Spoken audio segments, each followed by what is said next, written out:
ಮಕ್ಕಳು ಶಾಲೆಲಿಂದ ಬರತನ ಹಿಂಗೆ ಈ ಹೆಲ್ದಿ ಸ್ನ್ಯಾಕ್ ಮಾಡಿಡ್ರಿ, ಎಷ್ಟು ಮಜಾದಲ್ಲಿ ತಿಂತಾರಂತ ನೀವೇ ನೋಡ್ರಿ. ಒಂದಿಟ್ಟು ಸಣ್ಣ ಹೊಳಿದ್ದು ಮೆಂತ್ಯ ಸೊಪ್ಪಿನಾಗ ಉಳ್ಳಾಗಡ್ಡಿ, ಹಸಿ ಮೆಣಸಿನ್ಕಾಯಿ, ತುರಿದಿದ್ದು ಗಜರಿ ಮತ್ತು ಹಸಿ ಆಲೂಗಡ್ಡಿ, ಒಂದು ಬಟ್ಟಲು ಚಿರೋಟಿ ರವೆ ಹಾಕ್ರಿ. ಇಲ್ಲ ಅಂತಂದ್ರೆ ದಪ್ಪನ ರವಾಗೆ ಪುಡಿ ಮಾಡಿ ಹಾಕ್ದ್ರೂ ನಡೀತದ್ರಿ. ಗಿರ್ದಾ ಬಟ್ಟಲು ಕಡ್ಲಿ ಹಿಟ್ಟು, ಉಪ್ಪು, ನಿಂಬೆ ಹುಳಿ, ಇಲ್ಲ ಅಂತಂದ್ರೆ ಆಮ್ಚೂರು ಪುಡಿ ಹಾಕಿ ಒಣಾದೆ ಎಲ್ಲ ಒಂದ್ಸಲ ಕಲಿಸಿ ಈಗ ಸ್ವಲ್ಪ ನೀರು ಹಾಕೋತಾ ಘಟ್ಟಂದು ಬ್ಯಾಟರು ರೆಡಿ ಮಾಡ್ಕೋತೀನಂತ್ರಿ. ಒಂದಿಟ್ಟು ಎಣ್ಣೆ ಬಿಸಿ ಮಾಡಿ ಇದ್ರಾಗ ಸಾಸಿ ಜೀರಿಗೆಗಳಿಗೆ ಚಂದ ಕೊಣಿಸಿ ಇದ್ರಾಗ ಬರಕ್ಕೆ ಬಿಡ್ತೀನಂತ್ರಿ. ಚಲೋ ಕಲಿಸಿ ಮ್ಯಾಲ ಮುಚ್ಚಿ ಒಂದು 5 ನಿಮಿಷದಕ್ಕೆ ನೆನಿಲಕ್ಕ ಬಿಟ್ಬಿಡ್ತೀನಂತ್ರಿ.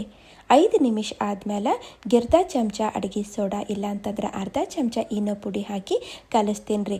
ಒಂದು ಸಣ್ಣ ಪ್ಯಾನಿಗೆ ಎಲ್ಲ ಕಡೆ ಎಣ್ಣೆ ಒರೆಸಿ ಒಂದಿಸು ಎಳೆಗಳು ಉದುರಿಸ್ತೀನಿ ರೀ. ಒಂದು 3 ಚಮಚ ಈ ಬ್ಯಾಟರ್ ಹಾಕಿ ಈವನ್ ಆಗಿ ಎಲ್ಲ ಕಡೆ ಸ್ಪ್ರೆಡ್ ಮಾಡ್ತೀನಿ ರೀ. ಸ್ವಲ್ಪ ದಪ್ಪೆ ಮಾಡ್ಕೋಬೇಕ್ರಿ. ಸಣ್ಣ ಉರಿದಾಗ ಮ್ಯಾಲ ಮುಚ್ಚಿ ಬಿಟ್ಬಿಡ್ತೀನಿ ರೀ. ಹಾಗೆ ಇದಕ್ಕೆ ಪಲ್ಟಾಸ್ಕೊತಾ 2 ಮಗ್ಗುಲ ಎಣ್ಣೆ ಹಚ್ಕೋತಾ ಚಂದ ಬಣ್ಣ ಬರೋತನ ಬೇಯಿಸ್ಬೇಕ್ರಿ. ಸ್ವಲ್ಪ ಟೈಮು ಜಾಸ್ತಿ ಹಿಡಿತದ್ರಿ, ಅಂದರೆ ಒಳಗಿಂತನ ಚಲೋ ಬೇಯ್ತಾವ್ರಿ. ಭಾಳ ಅಂದ್ರೆ ಭಾಳ ಮಸ್ತ್ ಆಗ್ತಾವ್ರಿ. ಸಣ್ಣವ್ರು ಹಿಡಿದು ದೊಡ್ಡವ್ರ ತನ ಭಾಳ ಅಂದ್ರೆ ಭಾಳ ಇಷ್ಟಪಟ್ಟು ತಿನ್ನೋದಂತೂ ಪಕ್ಕ ಅದ ರೀ.